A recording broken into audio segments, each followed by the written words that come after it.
Hey, hello. My name is Virio, and I am an American language teacher. And today I want to tell you everything, and I mean it, everything you need to know about the word cazzo if you want to understand and speak Italian. So back in the day when I had private students, they asked me a lot about this word because they saw it all over the place, but they didn't seem to be able to grasp its essence because it's not easy. Um, so eventually I wrote an article and I posted it on my blog. It's by far my most popular one, but I understood that it leaves a lot of questions unanswered. Also because it's difficult to study language by reading about it. So a video probably is much more insightful. Let's make an introduction about this topic.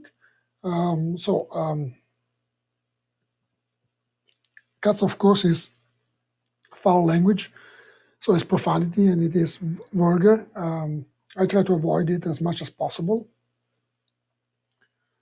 But profanity is just another aspect of language, nothing to be scared about. Maybe it's not the most interesting, but in this case, it is kind of an exception because so much can be said using only one word. Even if people didn't study Italian, this would be a curious topic to consider just to see how much can be said with one word. But I want to make clear that I'm not promoting nor recommending the use of foreign language. This video is academic and it's also practical because let's be honest, if you want to speak Italian and understand it, there is no getting around this word. It appears a lot, it's used a lot. I knew people that 80% of what they say in one day is profanity and 50% of that is related to this word. So you must know it if you want to speak. Another clarification, Italy is linguistically very diverse country. I was born and raised in central Italy. So sometimes some of the expressions that I happen to know maybe are not so popular elsewhere. What I want to say is if you have an Italian friend that tells you, oh, I never used this word in this fashion, it's probably fine, it's understandable. But let's take a look here.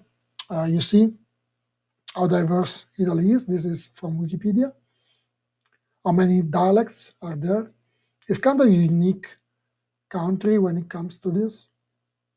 Even here in this small dark blue area where I was born, from one city to the next, you can tell by the accent, by the inflection, the difference, and also some words are not used, other words are used. Of course, the farther away you go, the more difficult it becomes to understand. And there is no way, no chance that I could understand someone from Calabria or from Sicily if they speak their own dialects. That's why they have standard Italian, which is the one we study in school. Otherwise, we wouldn't understand each other. But this word is standard Italian. It's used all over Italy. And it's heavily influenced by, of course, Rome, the capital, but it's used everywhere. So the meaning is literally the C or D word in English. But it's quite a mysterious word. Its etymology is not known, not for sure. Most people think it's related to the kitchen item, dalal, but almost anything in Italy can be related to human reproduction, but this is almost everywhere. That's sapiens for you over there. And the problem is that it's such a versatile expression that it is used in all sorts of contexts with a specific meaning. It's not just a random word that we put here and there always meaning the same. So translation literally is useless. We have to, normally we say that it's the equivalent of the F or S word in in American English, or them, which in America is accepted in some places more than in others, starts being foul language, or dern, which is accepted. Why so many options? Well, actually, because in the during the decades, the weight, let's say, of this word changed considerably to the point that now is almost it's almost accepted. This is my personal opinion. I think that Italy is in a sort of vulgarity inflation. Everybody speaks so badly with so much foul language that it doesn't have the weight that it used to be. You can't shock people again and again with the same things all the time. Just doesn't happen. So now it's getting closer to the heck. It's not quite there, but going that direction. In order to have an idea about this, let's take a look to our Google Books and Gram Viewer. This is a feature from Google that's fantastic. You can keep track of words or expression in several languages. Italian is one. Look here. And you can see how the usage changed during the years. You can see here that from the 80s to the third millennium, is used 6 times much. And this is about a written language because uses books, articles, papers, and written language is always more formal than spoken language. In spoken language, this word is really, really popular. Let's take a look, a comparison with accidenti, which is not foul language at all, is perfectly fine. You can see that it has been stable, a bit in the decline, maybe, and at certain point during the year 2000, this word took over, and now it's much more used. I happen to have observed this evolution myself, but what happens in one's life, singular life, not always reflects what is happening in the whole country, in bigger scenario. But in this case, yes, I had this impression myself.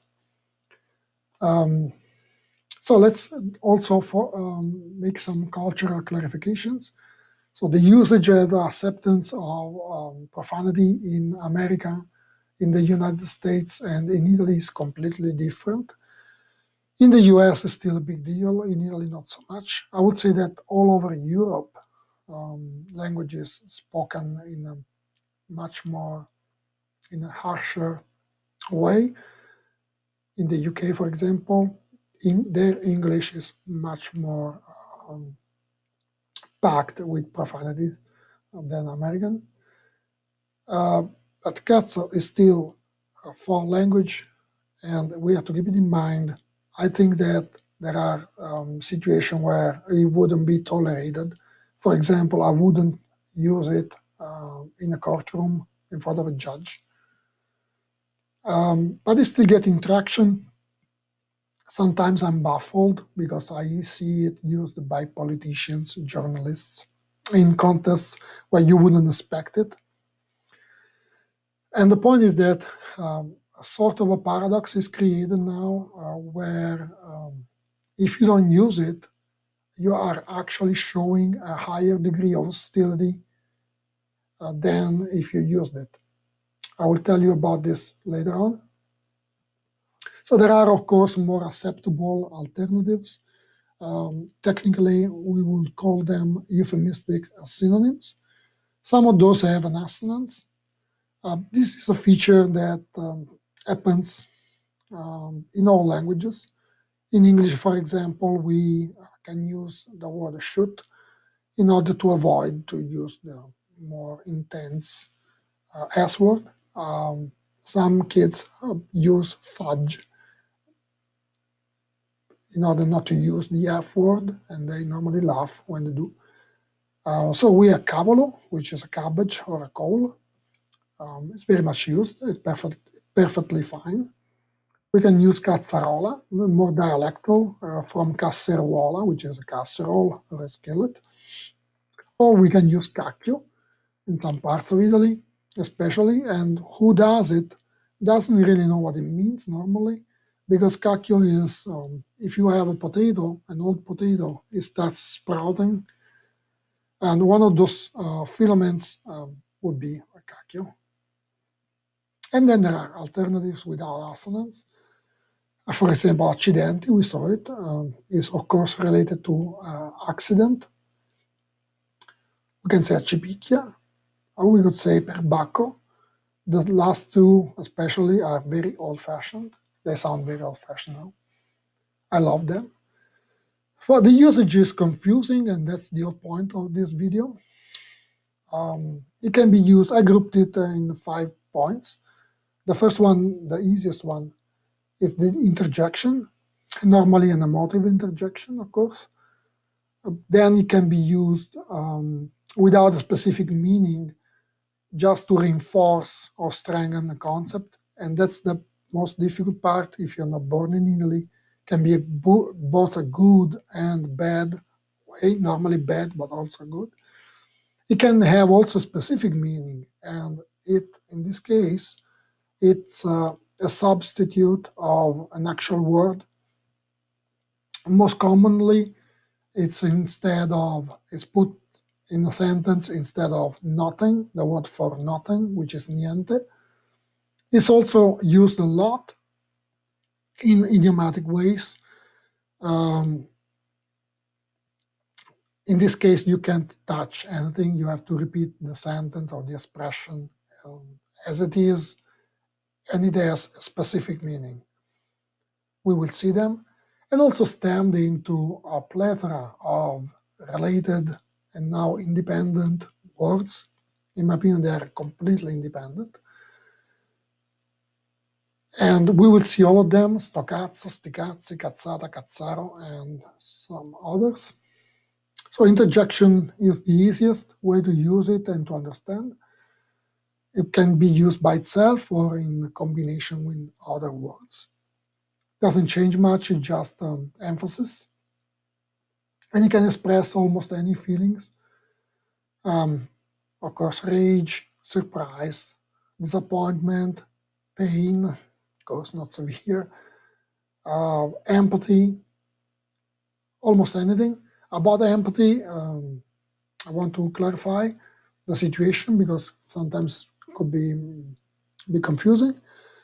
Let's imagine the situation when someone tells someone else, yesterday we had to put grandma in the hospital, and the interlocutor answers, oh cazzo, mi dispiace, I'm sorry. Well, he uses profanity, not in order to be rude, but almost like showing that the situation is so shocking and he's so sorry that he's willing to sacrifice his own decency and politeness in order to show you how much he cares. It's like saying, oh yeah, I'm using foreign language, but the situation is overwhelming, so I don't even think about something like that. So it's not rude at all. At least the intention is a good intention. There is nothing to be offended about. If you studied Italian, you probably know that movies there are translated and dubbed, which is a crazy idea in my opinion, because you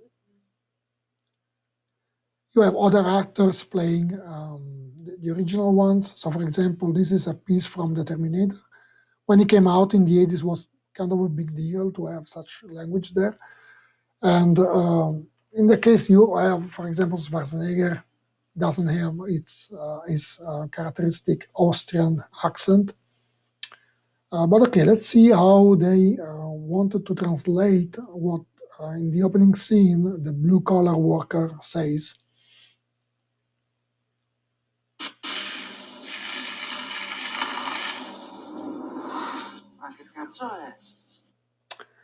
So you see, he says, "Ma che cazzo è?" What is that?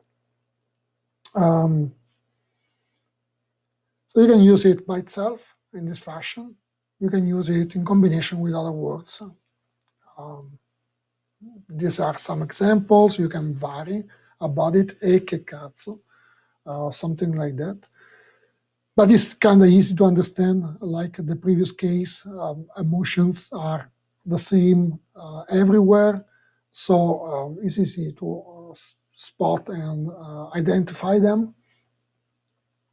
Just a question of emphasis if you use this one instead of the other.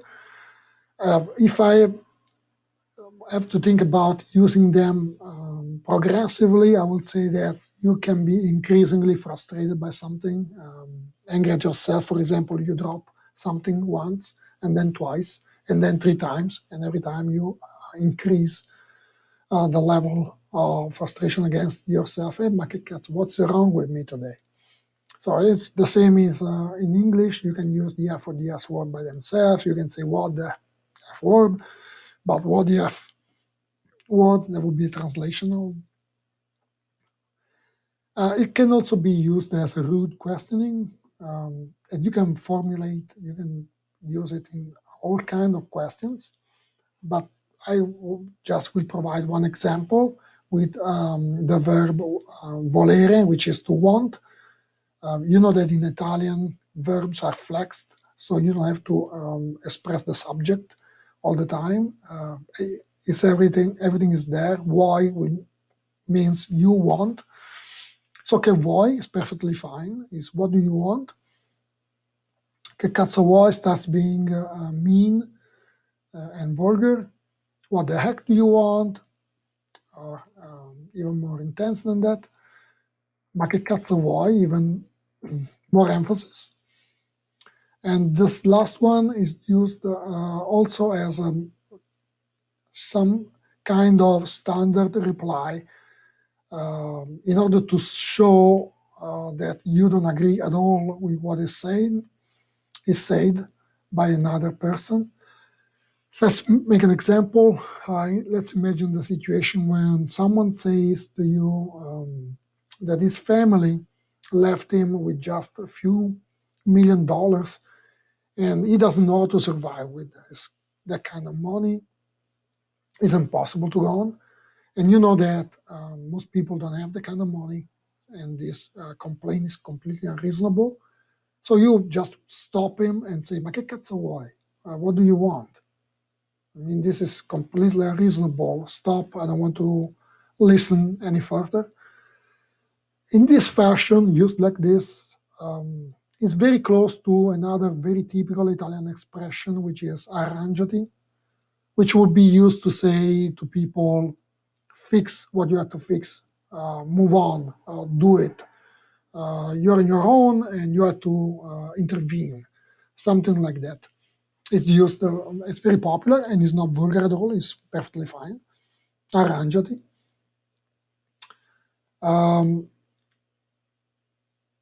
Let's spend a second to illustrate the mentioned paradox that's created sometimes. Sometimes if you say to someone, che vuoi, ma tu che vuoi, is stronger than if you used foul language in order to ask the same question. Let's imagine that someone is misbehaving publicly and you want him to stop and you intervene and you say, che vuoi, or even better, lei che vuole. This is the respect form. In this case, you are being completely cold. You are not willing to engage with that individual. It's perfectly clear that you want him to stop, but you don't give him any opportunity for a reply. If you use the foul language, you would probably be inviting a fight, a reply, a discussion. In this case, you are just much more hostile and much colder. So to some degree is preferable. Okay, let's see some usages where the word cazzo has actually a meaning, is used in place of another word that carries a meaning. Normally, I told you, is niente, nothing, or at all, anything.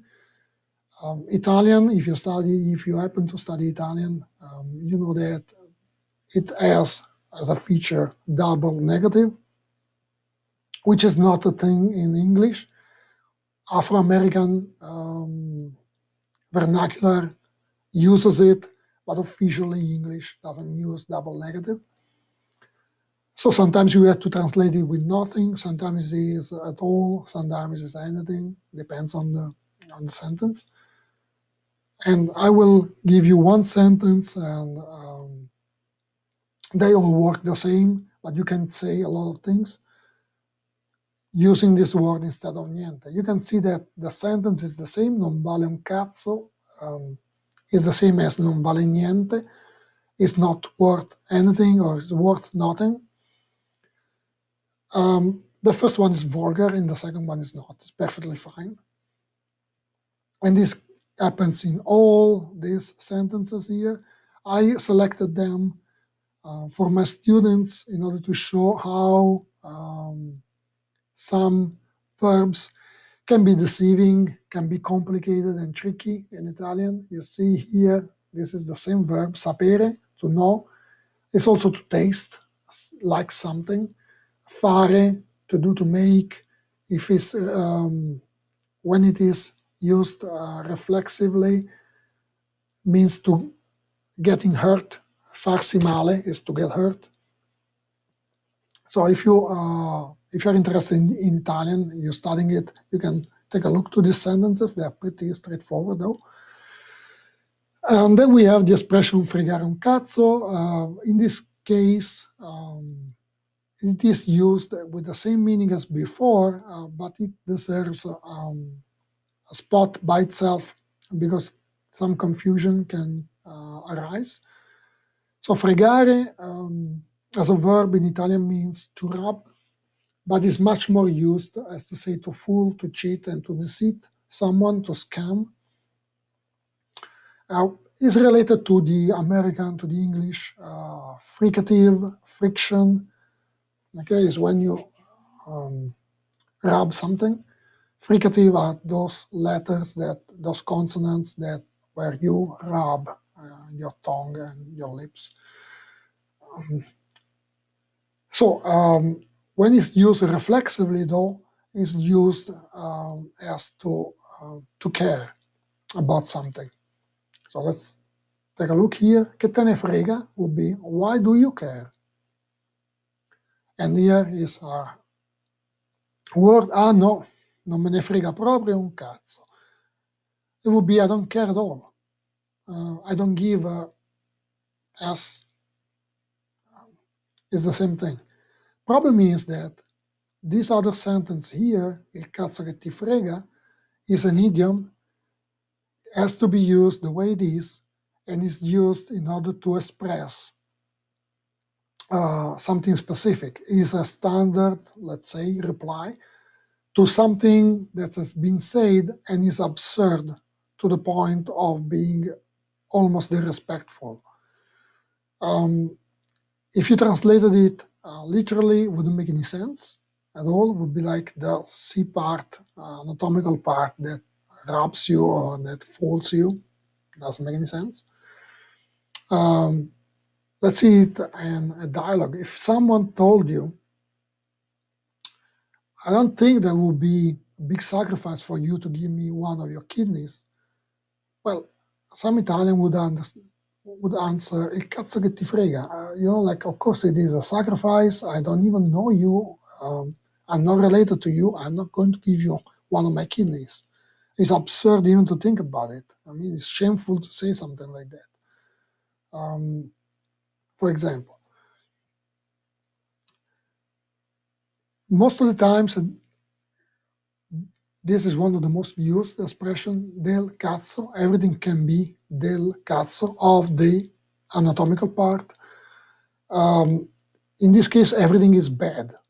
When something or someone or a place is del cazzo, it's bad. You can say del cavolo is preferable because it's not vulgar, as I told you. But you can say un posto del cavolo, as place. Politici del cazzo, damn politicians. Un ciccione del cazzo. Ok, some freaking fezzo, ciccione. Un ristorante del cazzo. Is a horrible restaurant. Don't go there. Whatever is defined del cazzo is bad. But it can also be used as an intensifier for good. That's difficult to tell apart if you're not born there. If I say una cazzo di macchina, for example, he has una cazzo di macchina, I am expressing admiration for his car. So it's a good car. It's not a bad car. It's a good car. I could say Judas Priest, un cazzo di gruppo. Okay, group would be band, is music, related word in this case. So Judas Priest is such a band. It's so good. So I'm expressing, I'm reinforcing how good they are. Or I can tell quello, that guy, c'ha una fortuna, c'ha una cazzo di fortuna. It's even more intense. He's so lucky. He doesn't know how lucky he is. So this is complicated. Be aware. Context, sometimes position can reveal if it's a good or a bad thing. In this case, let's remind this, una cazzo di macchina is a good car. Una macchina del cazzo is very bad car.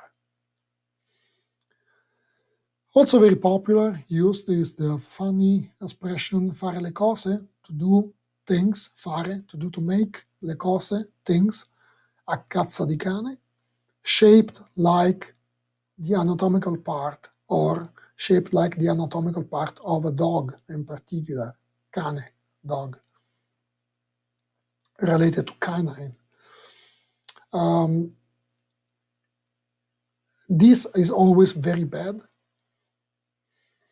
And let's provide a couple of examples. So, for example, someone says, questa macchina è parcheggiata proprio a cazzo di cane.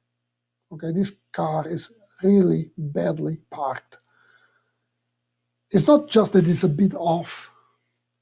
It's just the person who says that wants you to notice how badly that car is parked. It's almost impossible to park it this badly. Something like that. It's supposed to be funny to some extent.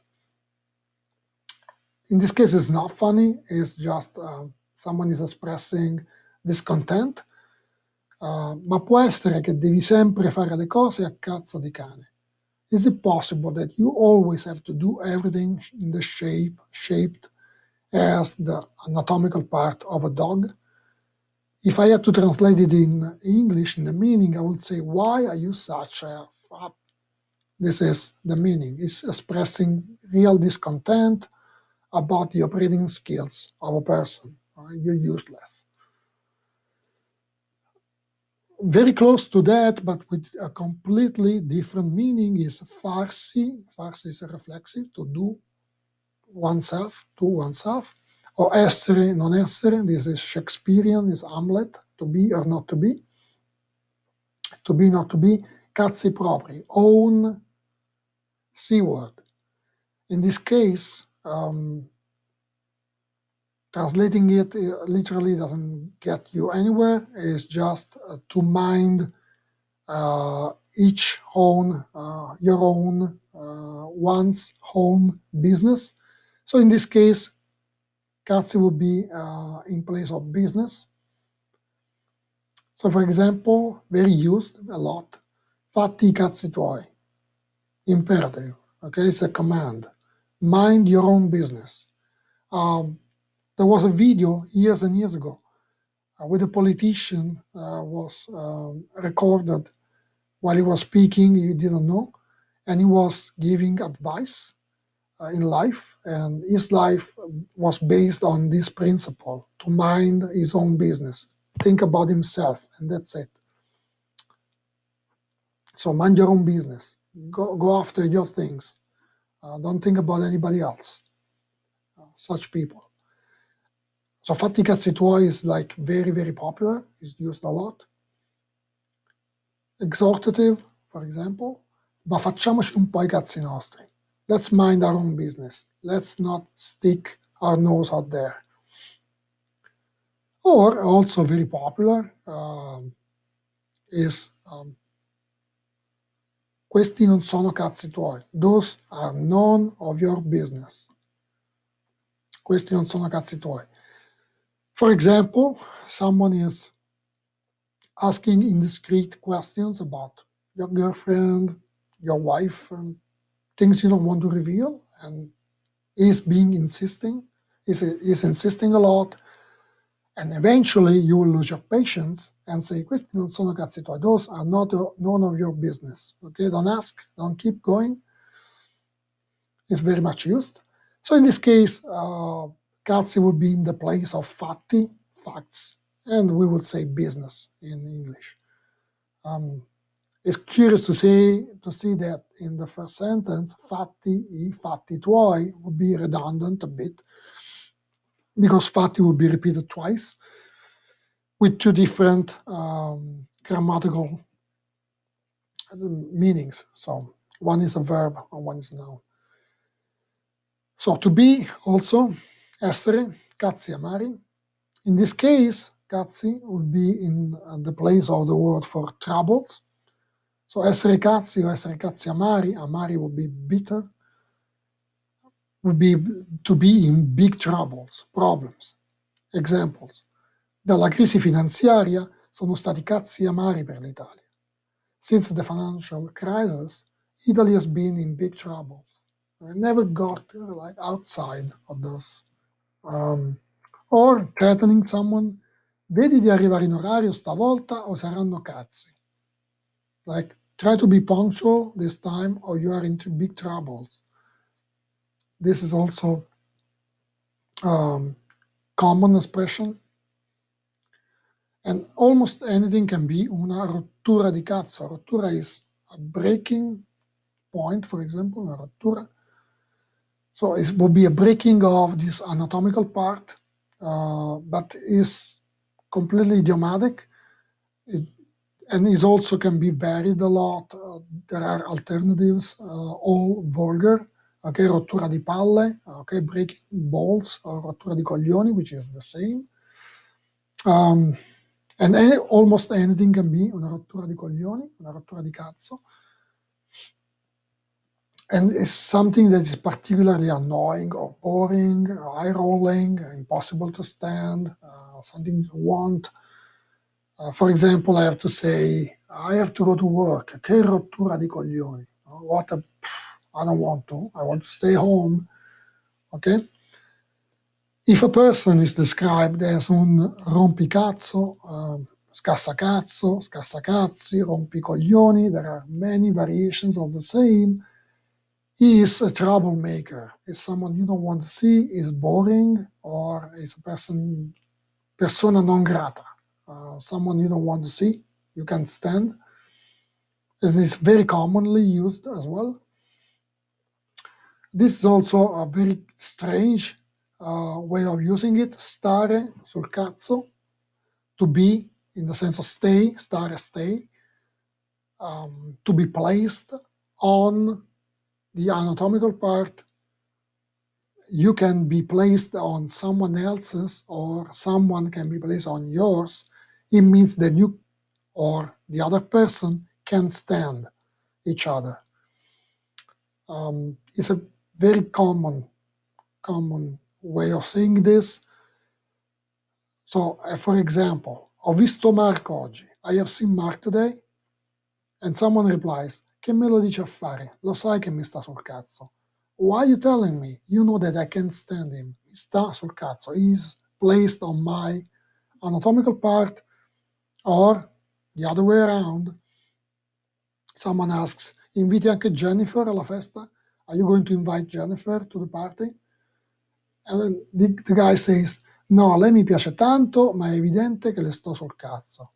No, I like her a lot, but it's obvious she dislikes me a lot. I mean, okay, she is, or I am on her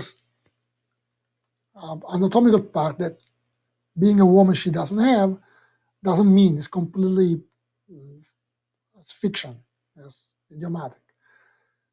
Okay, this is close, but it's also completely different. Starsene, so normally reflexive, per cazzi propri, own anatomical part. In this case means that you want to be alone, to be alone. It's all often reflexive. It's the same verb as before, stare, to stay, but it's a different way of using it. Cazzi propri is plural and has completely different meaning. So, for example, lui sta sempre per cazzi suoi. Or even a bit more intense, lui se ne sta sempre per cazzi suoi. He is always by himself. He is someone who doesn't want to engage with anybody. Or, che fai stasera? What are you going to do tonight? Me ne voglio stare per cazzi miei. I want to be alone. I want to be by myself. I would say by myself, but it's an intense, vulgar way of saying it. This is an idiom. It's used a lot as well. All this is very popular. That's why I'm telling you. So, literally doesn't make any sense. It's thanks to the C word, and it means no kidding. We would say in American, no S word. Obvious. It's something obvious.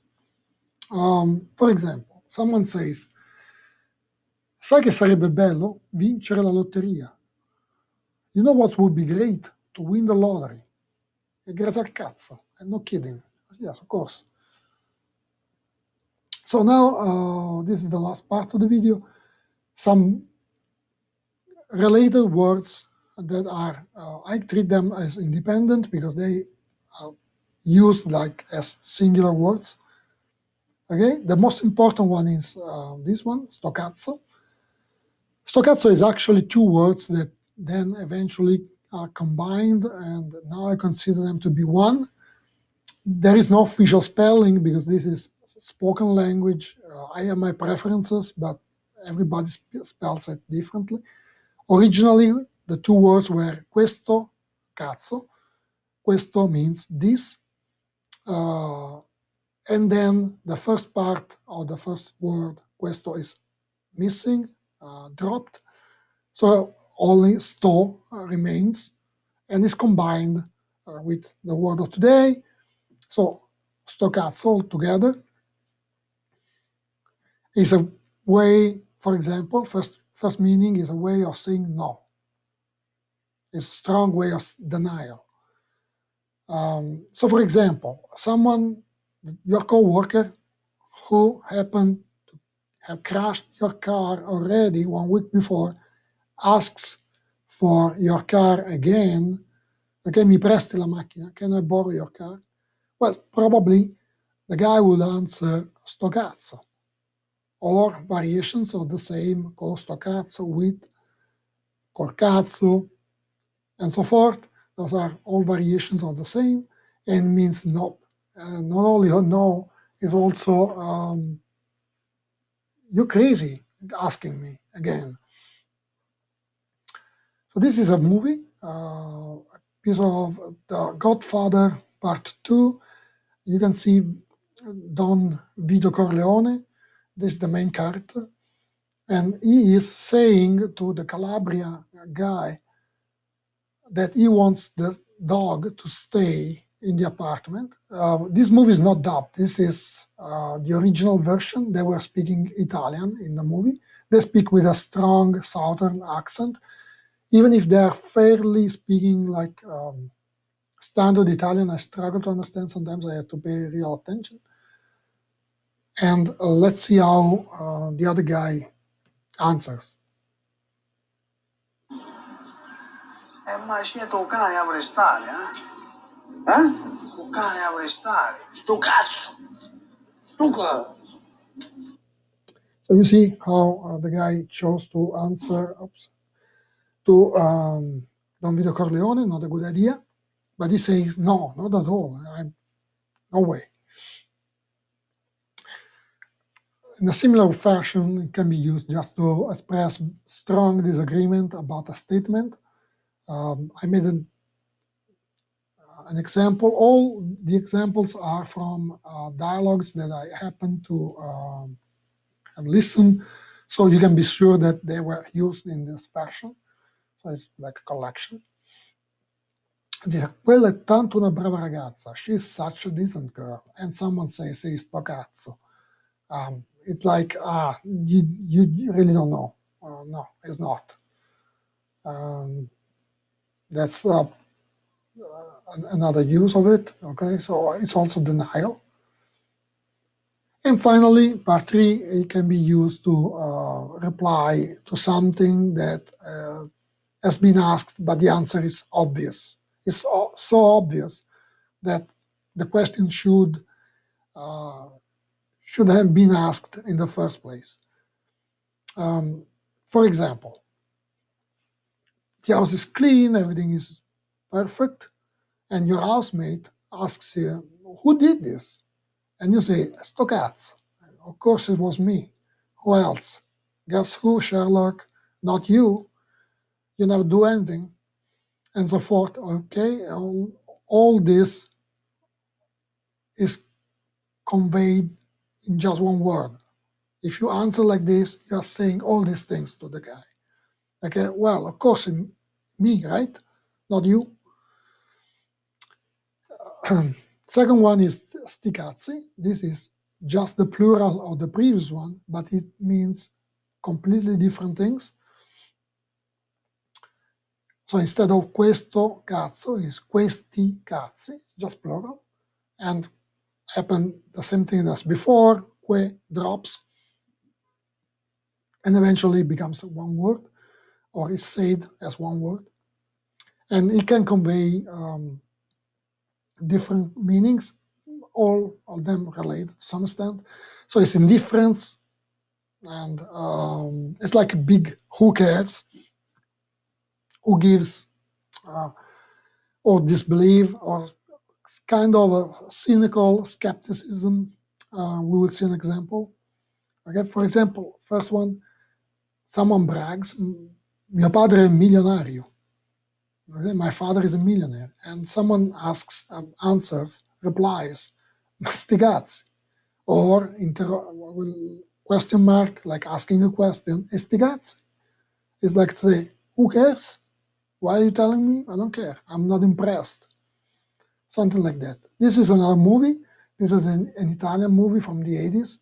The guy there owes a lot of money to the store, and he's saying basically that he will pay as soon as possible, and not only will pay, he will also tip the boy that's working there. And let's see how the boy replies to this perspective.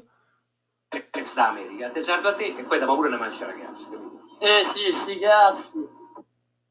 You can see the guy is not impressed at all. He doesn't believe for a second that he will see any money, and opts for the usage of this word. They say, "Si sti cazzi." Yeah, sure. Well, why not?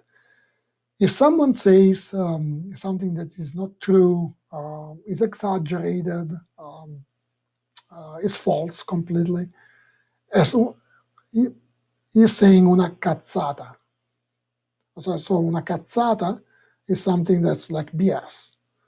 So, for example, the guy in the store, in the shop, was saying una cazzata. Okay, will never pay, and he will never tip the guy. And if he does it a lot, like in the movie, lui è un cazzaro or un cazzataro, same thing. It's a BS artist. It's someone who always lies and always tries to exaggerates things, says a lot of things that are not true, you can trust them, and so forth. This is also a very popular word. It's used a lot and is almost not vulgar anymore. It's so popular that's like nobody makes a connection, really do anything vulgar. Also, a verb and adjective, masculine and feminine. Also, incazzare is a verb, and incazzata is the result, is an adjective. If you are incazzato or incazzata, or a girl, angry, is extremely angry. Okay? Let's see an example with a verb. E non farmi sempre incazzare. This is very common. Okay? Don't make me angry all the time. Okay? Non farmi sempre incazzare. Or with this, we will kill two birds with one stone. E se poi si incazza, what if he gets angry? And someone replies, e se si incazza, si scazza. Okay, it means if he gets angry, he will have to unanger himself later. It means that I don't care if he gets angry. I'm not scared about him. Okay, it's his problem. I don't know if he gets angry. Well, we will have to unanger himself. Let's take a look at another movie. In this case, the guy here is saying that he killed the wife of another person by mistake, and then he called this guy to apologize. And what happened? Scusa, gli ho detto scusa. Sei incazzato! Ah! Okay, so Scusa. very unreasonably, the other guy didn't accept the apology and got angry at him, killed his wife. And okay, we have the last two. Cazzone is a composed word with a suffix that makes things bigger. It's an augmentative suffix. You know that in Italian, if you're studying it, you can make things bigger or smaller or worse or better using a suffix. In this case, it's big. So it would be literally the big C, but it's not a good thing. It's someone who is useless. And cazzone is the dork, basically. It's someone who's big and useless. In some parts of Italy, there is an expression that's quite popular. You say grosso e cazzaccio. Accio is another suffix, it's a pejorative, makes things worse. So in this case, it would be like someone who is a big, useless guy, as big as useless. And finally, this is the last for today, lo scazzo, to be scazzato, scazzata as an adjective, is a state of mind, is a feeling, is a fairly new word, but it's used a lot. And it's like a kind of depressive state of mind with a hint of grumpiness, you're like irritated. Okay, that's a scazzo. And a lot of people use this all the time. So, okay, that's all for today. I hope you enjoyed this journey. It's been quite a stretch, very, very long. But okay, there you have it all in one place, everything you need to know about this word. And so you probably can understand better what Italians are saying when they use these kind of words. If you have any questions, please don't hesitate to leave a comment. I will gladly answer when I can. Also, if you want to tell me something, please do. I love to learn other things. So the only thing I ask, please be polite. And that's all. Thank you so much for watching this video, and bye-bye.